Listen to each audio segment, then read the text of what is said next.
Bonjour et bienvenue à votre podcast Éducation Famille. Mon invité de cette semaine contribue à la sécurité et à la justice de la société québécoise depuis plus de 30 ans. C'est à travers de nombreuses implications dans son domaine ainsi que par son expertise qu'elle a représenté plusieurs victimes d'actes criminels ainsi qu'a aidé plusieurs personnes vulnérables. Membre du barreau depuis 1990, c'est en droit criminel et en tant que procureur pour la Direction des poursuites criminelles et pénales à Montréal, DPCP, qu'elle y fait carrière durant 30 ans. Mon invité a développé une solide expertise à titre d'avocate plaideuse en droit criminel et particulièrement dans les causes traitant de violences conjugales, d'abus sexuels avec spécialité victimes déficientes, malentendantes mineures et victimes, personnes vulnérables, de maltraitance, d'enlèvement d'enfants, de crimes économiques avec spécialité auprès des personnes vulnérables. Nommée en tant que mentor par le directeur des poursuites criminelles et pénales, elle est également impliquée à titre de membre conseil au sein de divers comités et organismes dans la communauté juridique et communautaire. Conférencière chevronnée, sollicitée à animer divers ateliers auprès des juristes et prononce plusieurs conférences portant sur les diverses sphères de pratique en droit criminel, elle effectue aussi du mentorat auprès de ses consoeurs et confrères. Maîtrisant quatre langues et aussi le langage des signes, c'est aussi avec son partenariat au sein de son entreprise d'investigation qu'elle continue de contribuer à la justice envers les citoyens les plus démunis.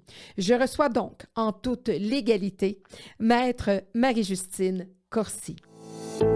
Afin de partager, discuter, apprendre, rencontrer, s'informer et comprendre ensemble sur tous les sujets concernant l'éducation et la famille, bienvenue ici à votre podcast Éducation Famille.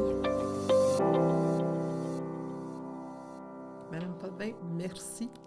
Un langage des signes. Merci beaucoup pour cette introduction. Ça me fait plaisir de vous recevoir. Merci. Vous avez beaucoup de bagages, beaucoup d'expertise en droit. J'en ai mentionné quelques-uns. J'aurais pu en donner encore plus. Mais je sais que vous avez passé un bon nombre de vos années en tant que procureur de la Couronne. C'est exact. À Montréal. Donc, exact. Dans une ville où ça bouge, où vous aviez pas juste deux, trois dossiers à gérer. Il y en a beaucoup, plusieurs. J'ai débuté ma carrière à Valleyfield. Ce qu'on appelle, on appelait Venise au Québec. Oui, Venise en Québec, oui. Et où est-ce que les régates à l'été font fureur. Et c'est une matière du droit qui m'a passionnée depuis fort longtemps. Et lorsque je suis arrivée à Montréal, Montréal est une boîte du DPCP particulier. Puisque vu qu'on est si nombreux à Montréal, Montréal se permet d'avoir plusieurs procureurs de la Couronne et avec ça, on a le droit d'avoir certaines équipes spécialisées, ce qui n'est pas tout à fait la même chose dans les régions, pour être un peu plus petit. Alors, Montréal a une équipe spécialisée en appel. À l'époque, les drogues, agressions sexuelles, les fraudes, pour en nommer seulement... Pour spécialiser un peu plus dans les gangs de rue, exact, etc. les violences conjugales, etc., etc. Et avec ça, on a mis sur pied des salles de cours qui sont aussi réflecteurs de les besoins que nous avons. À savoir, on avait une salle spécialisée où on pouvait faire du télétémoignage, ce qui voulait dire que la victime n'avait pas à voir aucunement l'agresseur.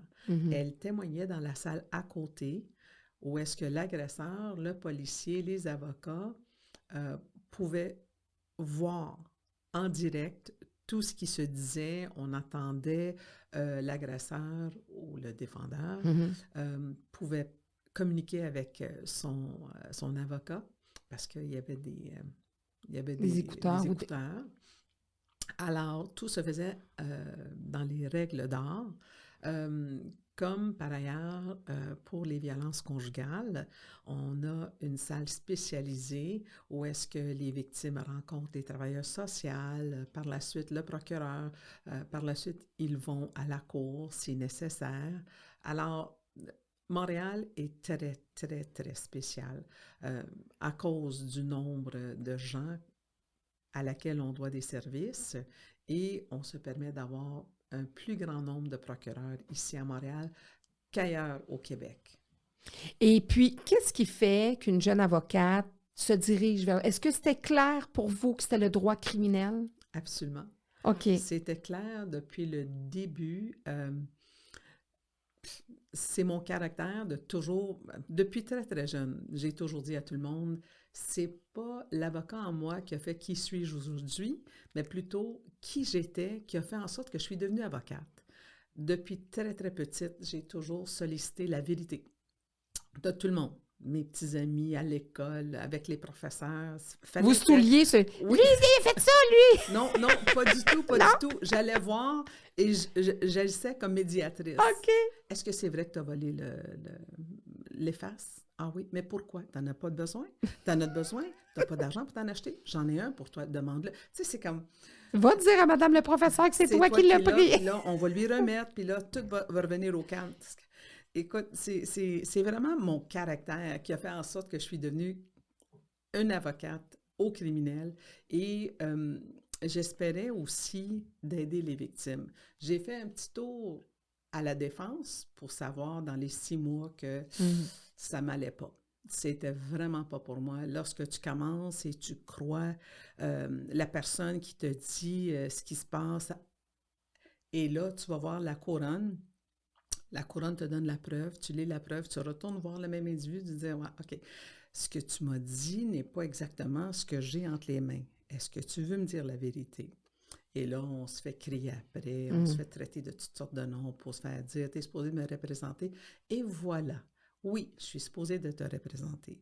Et pour bien te représenter, il faut que tu me dises tout afin que je puisse aller voir qu'est-ce que je peux faire techniquement. S'il n'y a pas des failles à quelque part. Exactement. Et ça n'a pas duré 6 mois.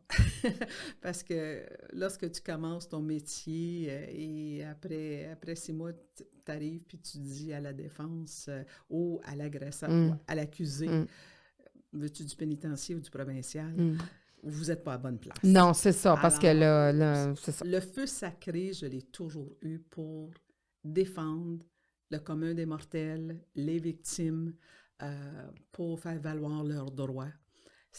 Ça a été inculqué depuis très, très jeune. Puis au niveau de la carrière, est-ce qu'un procureur qui décide d'être procureur, au niveau financier, à ce moment-là, il se restreint financièrement côté salaire? Parce qu'un avocat qui va avoir son bureau, là, peut-être que je me trompe, mais à ce moment-là, quand on fait ce choix-là d'être procureur de la couronne, il y a une échelle salariale. Là. Vous êtes payé à l'année. Vous êtes salarié? C'est exact. OK. Donc, c'est un choix financier aussi qu'on fait. En fait, je vais parler pour moi-même. Oui. Ça n'a jamais été un choix financier. Ça a été un choix de passion. Oui. Je ne savais pas combien faisaient les procureurs de la couronne. Ça m'importait peu. Mm-hmm. Le salaire m'importait peu. Et je sais que ça a l'air ridicule. J'encourage les jeunes aujourd'hui de regarder ça aussi. Mais pour moi, dans ma vie, le salaire importait peu. C'était secondaire. Mon bien-être et de pouvoir faire ce que je voulais faire, ce que j'aimais faire et de poursuivre ma passion. C'est vrai que jamais les procureurs... c'est-à-dire, à l'époque, là, c'était pas moi qui allais me promener en Porsche. Non. C'était tellement drôle parce que il y a eu des moments où est-ce que j'avais été appelée pour être conférencière au cégep, certaines universités. Puis je vais toujours me souvenir, une des conférences que j'ai données dans une école de Marianopolis, les étudiants m'écoutaient parce qu'ils voulaient devenir des avocats, etc., etc. Et je leur ai posé la question, qu'est-ce que vous pensez que je conduis? Et tout le monde, oh mon Dieu, écoute, ça commençait avec des Porsche, des Lamborghini, des BMW. Et j'ai dit, venez vers la fenêtre, je vais vous faire voir, là. Et là, je leur dis, lequel dans le stationnement vous pensez que c'est à moi? Ah, les Mercedes, mon Dieu, j'ai tout... Et moi, j'avais la petite Dodge Omni, seconde main, Bourgogne, qu'elle était là. J'ai dit, voilà, c'est ce qu'un procureur de la couronne peut se payer présentement. Alors, ils ont trouvé ça très drôle parce que c'était aussi de démystifier ce qu'ils voient sur la télé, à savoir les effets de toge, savoir que c'est des 5 à 7 tous les soirs, c'est des beaux dîners, c'est les lofts, c'est les condos extraordinaires, c'est les belles voitures, c'est les gros voyages et peu de temps passé à la cour. Et on ne les voit jamais étudier les dossiers pendant des heures et des heures des heures. Alors, c'était de démystifier tout ce qu'ils voyaient à la télé, à l'époque, parce que je sais que depuis le temps, il y a eu des programmes qui ont été mis sur pied. Monsieur Denis Boucher, je pense. Bouchard, il avait créé un épisode de loi qui a été... c'est magnifique parce que c'était comme la réalité. Oui. Il était venu sur les lieux, voir comment on Oui, vivait. ils font de plus en plus de recherches pour que ça soit le plus possible représentatif. Oui. Bon, il faut que ça reste des fois de la télé, puis il faut que ça soit intéressant. Donc, il faut quand même qu'ils scénarisent ça. Mais effectivement, il y a peut-être beaucoup plus de recherches. Le procureur, le côté positif que je vois, puis encore là, vous me corrigerez si je me trompe, c'est par contre qu'il y a une sécurité d'emploi. C'est sûr. Il y a une sécurité d'emploi. Donc, lui, il n'a plus besoin d'attendre que des clients l'appellent pour gagner sa vie. Là. Il est là, il est employé, c'est un fonctionnaire, en fait. Il rentre assez tôt parce que les dossiers viennent quand même assez rapidement. Oui, c'est ça. Donc, donc c'est quand même un point intéressant, mais comme vous dites, c'est sûr que quand on défend les victimes, c'est une mission. C'est comme en éducation. Là, moi, j'ai toujours dit, tu es en droit, tu es en médecine, tu es en éducation. Ça prend une vocation. Ça faut être des missionnaires parce que... La passion. C'est la passion qui mène. Oui, absolument. Quelle a été... votre, comment je pourrais dire, peut-être la cause, vous avez dû en avoir plusieurs, mais celle qui vous a accompagné, qui vous a fait grandir, vous pouvez en avoir plus qu'une ou qui vous a le plus marqué? J'en ai eu plusieurs, effectivement. Je pense qu'une, on s'en est parlé un peu plus tôt, une qui m'a marqué le plus, c'était celle qui m'a fait réaliser en 1992 que le juge est un être humain et que ça ne va pas toujours comme on croit que ça pourrait aller. J'avais une jeune dame de 56 ans qui était déficiente. Elle était handicapée physiquement. Elle avait un jugement d'un enfant de 5-6 ans, malgré son âge de 56 ans. Elle avait été agressée sexuellement par un conducteur de taxi. Et celui qui faisait les navettes, qui les reconduisent d'une place à l'autre. Absolument. Et celui-ci, c'était bien planifié, malgré qu'il y avait 5 personnes qui amenaient aux ateliers. Ma petite madame, c'était toujours la dernière qui était toujours assise en avant. Et cette petite madame-là, malgré son état physique, elle avait un physique, un corps de femme bien développé et assez bien... Pouvait être invitant pour un homme. Là. Absolument. Et il allait toujours l'amener à la fin et enlevait son dôme de taxi avant de procéder à amener l'auto dans un cul-de-sac où est-ce qu'il l'agressait sexuellement. Cette madame a été capable de nous raconter le tout. Elle a été capable de nous dire combien de vis qu'il y avait pour dévisser un dôme. Moi, j'ai jamais su ça dans ma vie. Là, non. Alors qu'on a été dans une salle de cours et que il faut savoir que bien avant d'autoriser une plainte, on rencontre nos victimes, on essaie. Je vais remonter à 1992 où est-ce qu'on n'avait pas le loisir d'avoir des vidéos. À ce moment-là, c'était des rencontres, c'était des déclarations et nous, on rencontrait les victimes et si on voyait qu'on avait assez de preuves, qu'on pensait pouvoir convaincre un juge hors de tout doute raisonnable, parce que c'est notre mission. Lorsqu'on amène un dossier à la cour, il faut convaincre un juge hors de tout doute raisonnable. Il faut que vous ayez un dossier, là. Ça, on va en parler du processus, de la plainte de la police, après ça, du rapport. On va tout parler de ce processus-là. Alors, une fois ça fait, j'ai préparé ma victime pour voir qu'est-ce qui allait s'en venir. Et je lui ai tout expliqué, ce que la défense allait dire, ce que la greffière fait devant elle, le huissier de la cour, le gardien de cour, le juge, etc., etc. Et je l'ai amenée, puis elle a fait son procès, tout ça. Le juge, dès la première journée, a pris le banc avec son Journal de Montréal à l'époque. Et malgré le fait que le procès avait débuté, Monsieur le juge ne levait pas les yeux de son Journal de Montréal et a lu son Journal de Montréal page par page par Mais page. aujourd'hui, ça ne serait pas toléré, Non, là, pas ça ne du serait tout, pas pantoute. accepté. Pas du tout, pas pantoute. Et je pense qu'à l'époque non plus, sauf que moi, je ne savais pas, je commençais, je ne savais pas si je pouvais intervenir pour dire, Monsieur le juge, est-ce que vous écoutez, écoutez-vous pas, tu sais, ou aller voir mon supérieur pour dire, voici la Ben situation. oui. Alors, on a procédé. Et à un moment donné, j'ai ralenti, puis M. le juge a levé les yeux et a dit, continue, je t'écoute. Je t'écoute. OK. Alors, on continue. Le procès a eu lieu en anglais et ça n'a pas pris 30 secondes après qu'on ait fini que le juge a fermé son Journal de Montréal et dit, bon, j'ai un doute raisonnable, j'acquitte monsieur. Et ça s'est fait 2 poids, 2 mesures, comme ça. Mon inquiétude, c'était immédiatement de dire à mon enquêteur, s'il vous plaît, amène madame dans le cubicule, il faut que je lui parle. Parce que moi, dans ma tête, c'est que ça pourrait y arriver encore à cette pauvre femme-là. Faut pas qu'elle pense que c'est normal. Puis que... Exactement. Puis je veux l'encourager de dénoncer la prochaine fois parce que cette fois-ci, c'était sa travailleuse sociale qui a aidé à dénoncer parce que madame, son comportement avait changé. À l'époque, elle avait un petit copain, puis là, elle ne voulait plus voir son petit copain. Alors, c'est l'intervenante sociale qui a été capable de nous amener la cause et madame a suivi.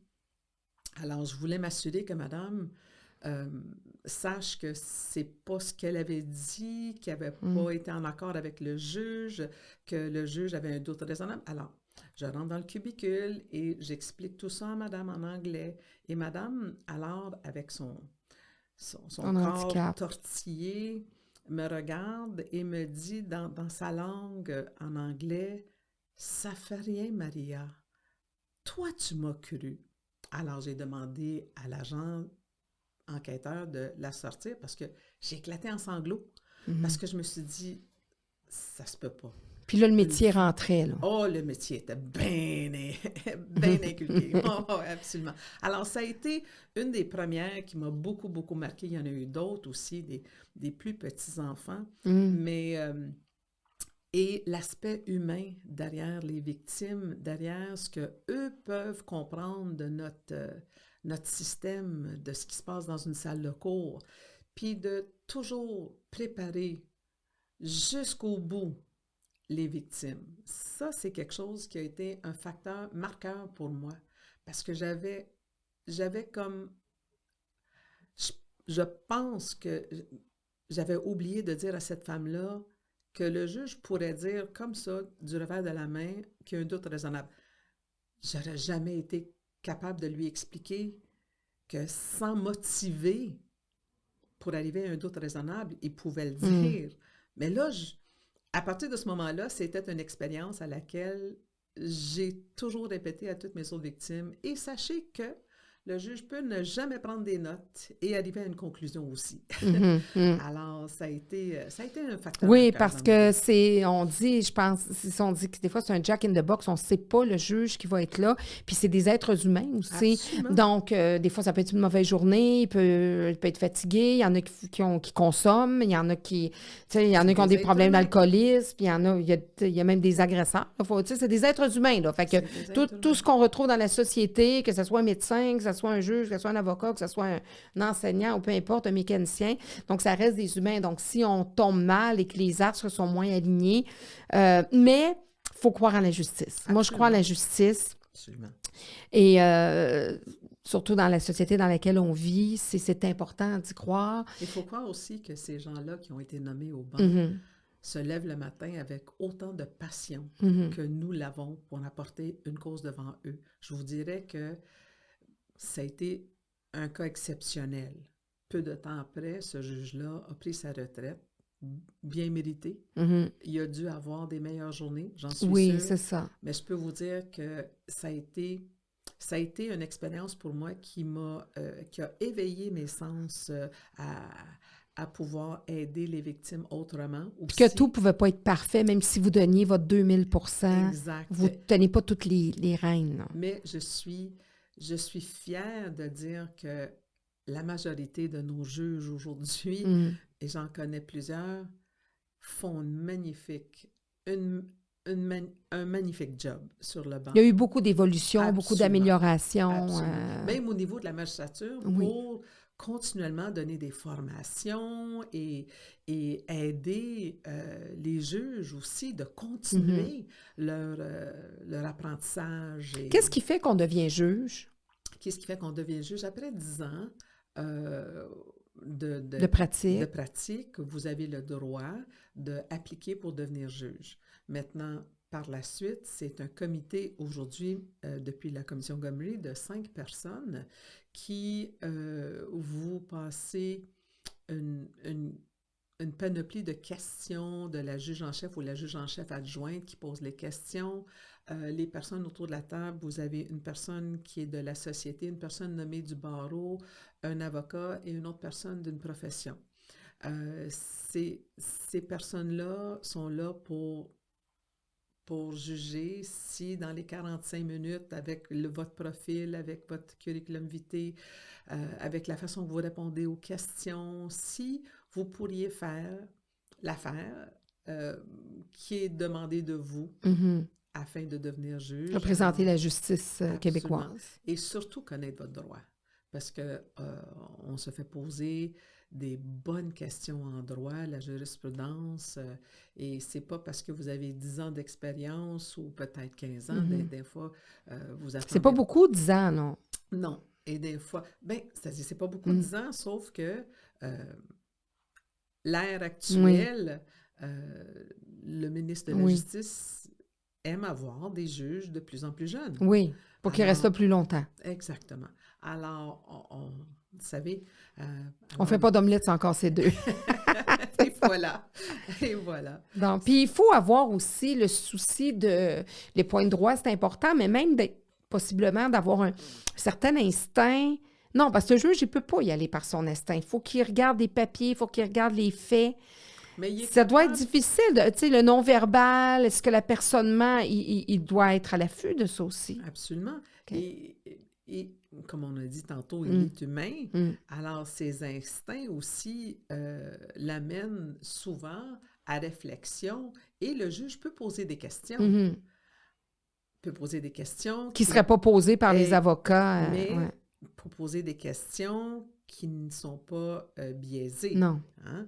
Alors, c'est le gros jugement qui va devoir mâcher ses mots avant de poser la question pour arriver à la conclusion que lui pense ou elle pense. Hein?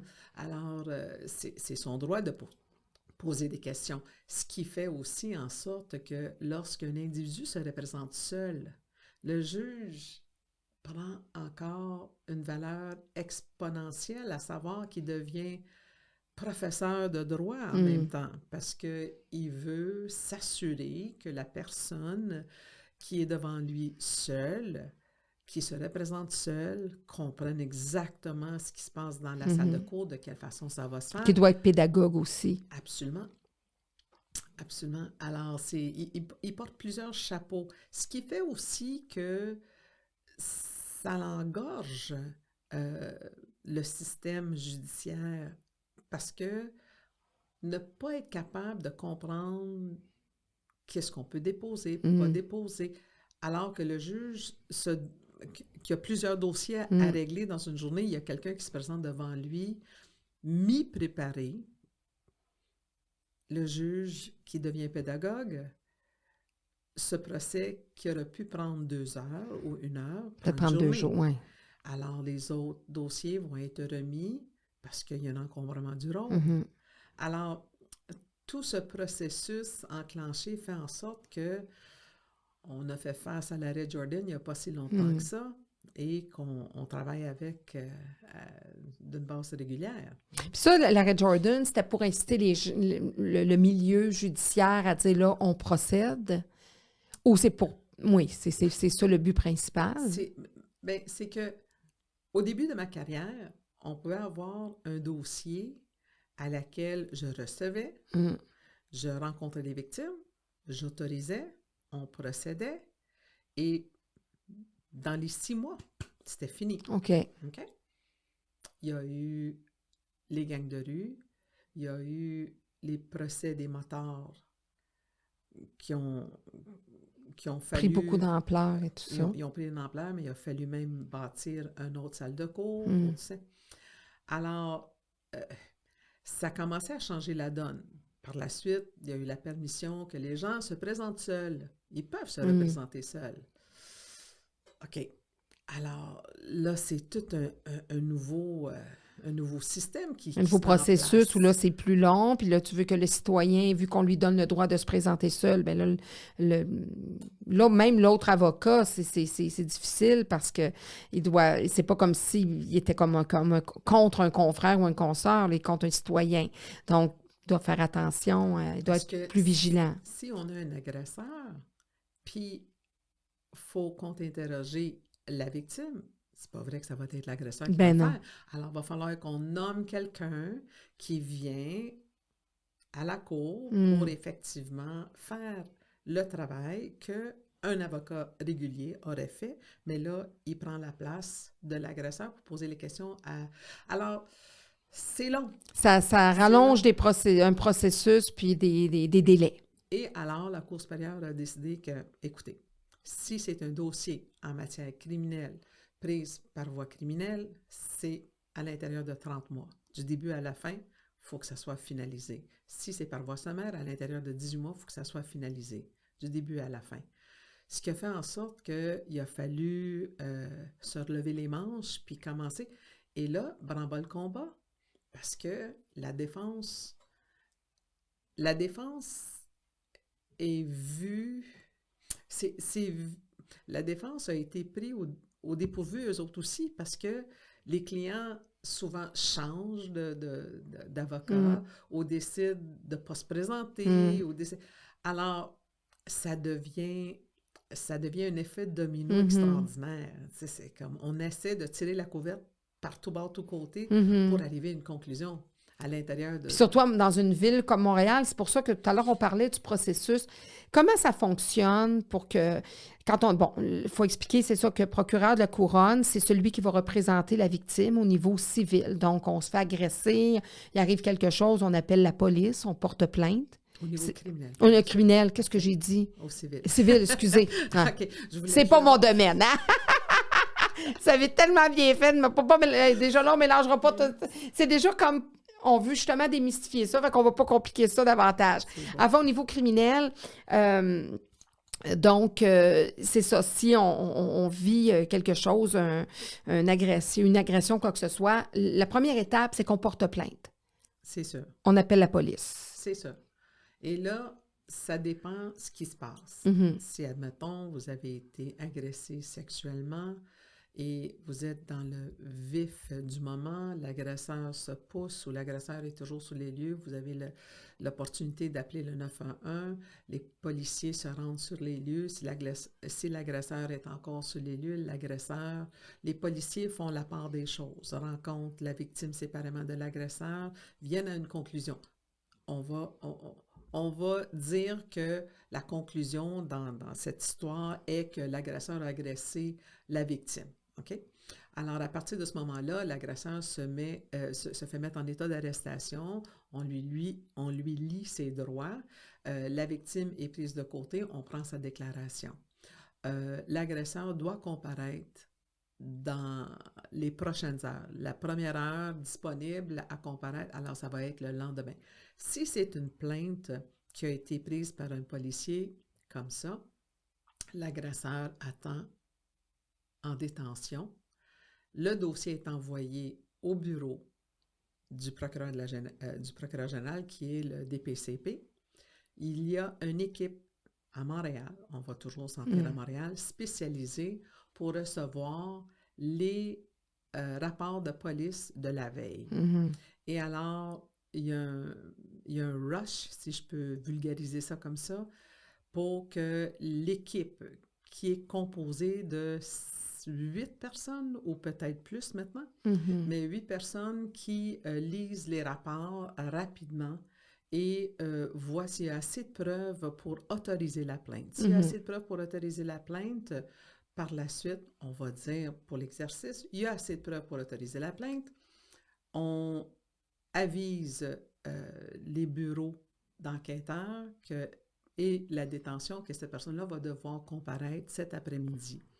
Alors, parce que la plainte a été retenue. Donc là, déjà, en amont, si on veut décortiquer un petit peu davantage, pour les gens qui nous écoutent et qui ont peut-être justement subi ou bon. Donc, c'est très important quand on décide de dénoncer ou de porter plainte, de ne pas faire ça, là, de pas. Il faut vraiment essayer de donner le plus de détails possible et de donner le plus d'informations et de preuves possibles de ce qu'on avance. Absolument. Parce que c'est ça qui va être l'outil de travail, votre outil de travail en tant que procureur, qui va représenter la victime. Parce que la victime, à ce moment-là, vu qu'elle est victime, elle n'a pas à se payer d'avocat. Son avocat, c'est le procureur, qui est payé par l'État. Exactement. Elle devient, c'est la victime, elle devient propriété, si vous voulez, entre guillemets, de l'État. Alors, c'est elle qui est... Sans elle, on n'a pas de dossier. Parce que c'est elle qui fait en sorte qu'on a un dossier. Ça dépend de ce qu'elle nous amène, ce qu'elle nous dit. Ça dépend de ce qui a été recueilli comme preuve, entre guillemets, par les policiers. Admettons qu'il y a eu des petites culottes souillées ou quelque chose, les policiers demandent qu'un enquêteur arrive sur les lieux et on saisit des choses pour l'ADN, etc. Exactement. La saisie se fait correctement, sous scellé, puis on les envoie au laboratoire. Ou peut-être la victime doit se présenter dans un centre hospitalier d'urgence pour obtenir une trousse médico-légale. S'il y a eu pénétration ou si violation grave, on demande qu'il y ait une trousse médico-légale. Encore là, cette trousse médico-légale est mise de côté et éventuellement, il va y avoir un rapport qui va s'ajouter, au fait. Ça se fait pas la même nuit, naturellement, mais c'est à venir. Mais c'est inscrit dans le rapport.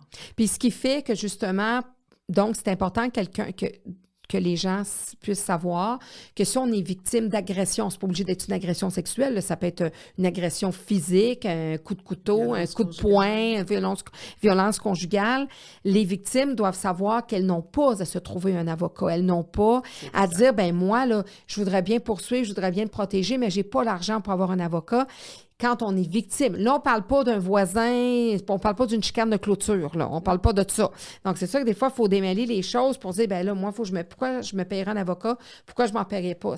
Non, si vraiment on est une victime d'actes criminels, on n'a pas à se payer un avocat, on a seulement qu'à déposer une plainte. Il faut qu'elle soit fondée, il faut qu'elle soit bien documentée. Puis le meilleur travail à faire que la victime doit faire, c'est de donner un maximum d'outils pour que là, parce que comme vous dites, comme à Montréal, il y a des équipes qui n'ont pas rencontré la personne. Vous n'avez pas rencontré toutes les victimes, là. Vous vous fiez à des documents. Et là, il faut s'assurer aussi que des policiers, parce que vous avez dû voir des rapports qui ont été mal remplis. Il y en a eu, sauf que voilà la beauté d'avoir des équipes comme à Montréal. Alors, si on revient à la case départ, l'exemple qu'on avait fait, c'est quelqu'un s'est fait violenter la veille, la personne est prise en charge, la victime et l'agresseur, le dossier va à l'équipe de l'autorisation des plaintes. L'équipe d'autorisation des plaintes a autorisé avec la limite des informations qu'elle a eues, mais assez pour avoir une preuve qu'un acte criminel a eu lieu. Alors, la personne comparaît. Par la suite, à Montréal, les dossiers sont distribués dans les équipes spécialisées. On va revenir à l'agression sexuelle. Comme vous avez mentionné, on n'a pas tout. Vous avez dit, le dossier est mal monté, entre guillemets. On se comprend. C'est qu'il était 3h30 du matin. Il y avait 7 personnes dans la salle. La victime encore en état de choc. En état de choc. Alors, on n'a pas tout ce qu'on a de besoin. Alors, on va utiliser ce que vous avez dit, mal monté. Elle n'est pas vraiment mal montée, il manque des morceaux. Alors, nous, à ce moment-là, dans l'équipe spécialisée, je vais me mettre dans le fauteuil que j'étais aux agressions sexuelles.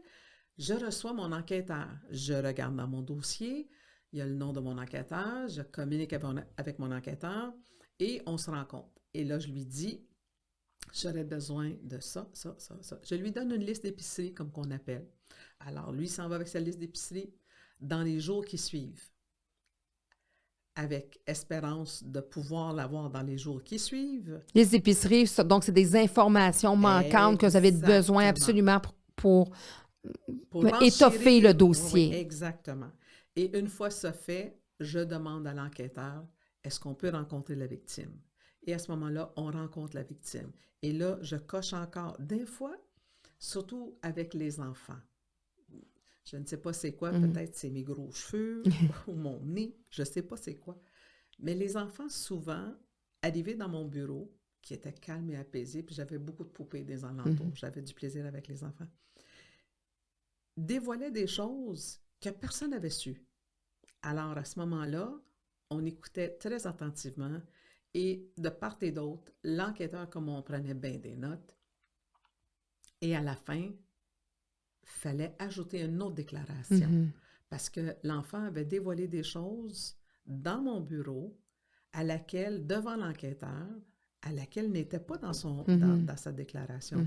Alors, on lui demandait de faire une autre déclaration. Ce qui est arrivé avec les années, la vidéo, quelle bénédiction! Parce que là, la victime est rencontrée par les enquêteurs. C'est filmé. Et c'est filmé et ça coule doucement. Puis il n'y a pas de place à interprétation, là. Exactement. C'est là. Exactement. Alors, ça a beaucoup aidé. Et aussi, des fois, les victimes d'actes criminels, il y a un blocage mental qui se forme. Inquiétude, choc, plusieurs raisons. Mais à un moment donné, moi, j'avisais toujours mes victimes que votre cerveau, c'est comme une boîte de Pandore. À un moment donné, lorsque vous vous sentez écouté, et ça pouvait arriver même à la cour. Il y a longtemps de ça, un acte criminel se faisait suivre par une enquête préliminaire. Après la comparution, il y avait le proforma, puis après ça, l'enquête préliminaire. Dans tous les dossiers, à moins que la défense souhaitait accepter la preuve de la... Ce qui aidait avec l'enquête préliminaire, c'est que souvent la victime, seule, dans une salle de cour, sachant que l'agresseur était en prison ou derrière elle ou pas près d'elle, alors qu'elle racontait son histoire, il y avait d'autres choses qui s'ajoutaient. Et là, on avait le bénéfice, on avait le droit d'ajouter à la dénonciation avec une demande au juge suite à ce que vous avez entendu. Il y a eu ça, qu'on doit ajouter. Parce que vous savez que dans des situations comme ça, des fois, justement, il y a des choses qui peuvent ressortir à la surface, qui est ancrée. Exactement. Alors c'est très important de pouvoir être capable de parler avec son enquêteur, de pouvoir recevoir la preuve additionnelle ou de boucler la preuve qu'on a déjà par d'autres choses et aussi de parler avec la victime pour voir si on a tout là, dans notre dossier. Parce qu'il faut effectivement s'assurer que la victime comprenne qu'on doit faire une preuve hors de tout doute raisonnable. Et il faut lui répéter. Parce que c'est pas comme à la télé. Hein? On rentre pas, puis on gagne, puis c'est fait. Non, puis c'est ça notre système de justice, hein? C'est de dire on aime mieux avoir un coupable en circulation que 10 innocents en prison. Absolument. Vous avez tout dit. Vous avez tout dit. C'était mon prémisme lorsque j'autorisais des plaintes moi-même, c'est d'aller voir, écoutez, vaut mieux... C'est ça la philosophie de notre système de justice. Vaut mieux en mettre un partiellement coupable en liberté que d'accuser quelqu'un qui est complètement Que innocent. 10 innocents en prison. Absolument. Et pour ça, hors de tout doute raisonnable, ça veut dire que le travail d'un juge, dès que, justement, le travail de l'avocat, à la défense, c'est de semer un doute comme Oui. quoi, non, il n'est pas 100% coupable, là. Il est peut-être 97 mais il y a 3 Fait que déjà là qu'il y a 1, 2, 3 qui s'installent, le juge, de par son travail, ne peut pas, à ce moment-là, condamner. Les enquêteurs avec qui je travaillais savaient que lorsque je demandais que la victime, je la rencontrais, c'était une obligation à l'époque pour moi de rencontrer mes victimes, ils savaient que ma méthode était de contre-interroger ma victime. Parce que si je ne pouvais pas casser ma victime, en quelque part, tout ce qu'elle avait dit jusqu'à date, c'était la vérité. Puis si moi, je ne pouvais pas la casser, la défense ne la casserait Ne pas. pourra pas non plus. Et je disais à mes victimes, je leur disais, vaut mieux que je le sache, que ça sort comme une surprise par la défense, parce que si ça sort comme une surprise par la défense, on va soulever un doute dans l'esprit du juge. Puis la crédibilité en Absolument. prend pour son rôle. Alors, dis-moi tout, gêne-toi de rien. Il n'y a rien que je n'ai pas entendu, parce que les victimes aussi, surtout les jeunes, comme moi j'avais, se gênaient de dire certaines choses physiques qui se passaient. Il y avait la honte. La honte. Écoutez, et en plus de la honte, c'est la culpabilisation. C'est spécial, hein? Les victimes se culpabilisaient parce qu'effectivement, les agresseurs ont le tour de dire « parle-en pas, parle-en pas. Il ne faut pas en parler parce que tu sais ce qui va arriver. » Alors, les victimes sont déchirées. On comprend que les agresseurs, les abuseurs, c'est des artistes, savent comment contrôler les victimes. Ils sont manipulateurs énormément. Ils sont narcissiques et manipulateurs. Et ça... On ne les salue pas d'ailleurs. Tellement on salue le monde, on ne les salue pas d'ailleurs. Et voilà. Faut mettre un petit peu. Mais d'ailleurs, ça, c'est une question importante. À travers vos 30 années là, de procureur là, au criminel, est-ce qu'il y a des patterns qui ont changé ou qui sont restés? Est-ce que les victimes se ressemblent encore en 2020, 2023 qu'en 80 ou dans les années 90, des années... Même avec le mouvement « Moi aussi », oui. Malheureusement, oui. OK. Les victimes tombent souvent dans les pièges de les prédateurs agresseurs. C'est triste à dire. Quels sont ces pièges-là? Oh, mon Dieu, t'es fine, t'es belle. Oh, je me sens tellement mal, tu sais. Est-ce que tu peux rester la nuit? Est-ce que, tu sais, ben, je vais seulement que j'aime câliner, tu sais. Alors, ça commence toujours avec... les cadeaux aussi. Les cadeaux, les sous pour les jeunes. Je vais t'acheter un iPad. Ah, t'aimes ça, les iPods? Je vais t'les acheter. Ah, ça me fait rien. Tu me fais tellement plaisir. Tu sais, c'est l'apprivoisement. Le prédateur va demeurer le prédateur. Les sentences, encore là, il faut être capable de faire prouver hors de tout doute raisonnable que la personne a fait ce qu'elle a fait. Et par la suite, c'est le branle-bas combat avec les sentences. T'sais, on nous dit qu'on n'a pas assez de place dans les milieux carcérales pour les personnes qui font des crimes. Mais les sentences, selon moi, et moi je parle pour moi-même, ne sont pas assez lourdes. C'est des sentences bonbons, comme dirait l'autre. Ouais, pour les personnes qui font Donc, c'est sujettes, c'est quasiment encourageant d'encourager les agresseurs à recommencer. On a quand même repris du poil de la bête. On a quand même des belles sentences pour des agressions, pour des violences conjugales. Faut-il encore savoir que des fois, les victimes aussi, sans les abaisser, je pourrais dire que aide pas à la situation quelquefois. C'est que l'amour est aveugle et malgré le fait que les agresseurs les apprivoisent et les contrôlent, certaines victimes croient sincèrement que c'est un amour. Puis qu'elle va changer, la personne va changer. Ouais. ouais, il me fait pas mal. Quand il boit pas, il est pas méchant.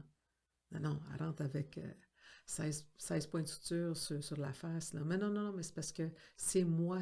C'est ma faute à moi. Parce que je l'ai allumé dans le sens que j'ai dit quelque chose qui l'a fâché. Il se culpabilise. C'est ça, la culpabilité des victimes. Oui. Alors, face à un juge qui doit sentencer une personne comme ça, alors que la victime vient dire, ben, c'est parce que dans le fond, c'est le père de mon enfant, je l'aime bien, il est correct. Il va aller prendre, il va aller prendre une thérapie, il va être correct, je vais être capable, je vais rappeler la police la prochaine fois.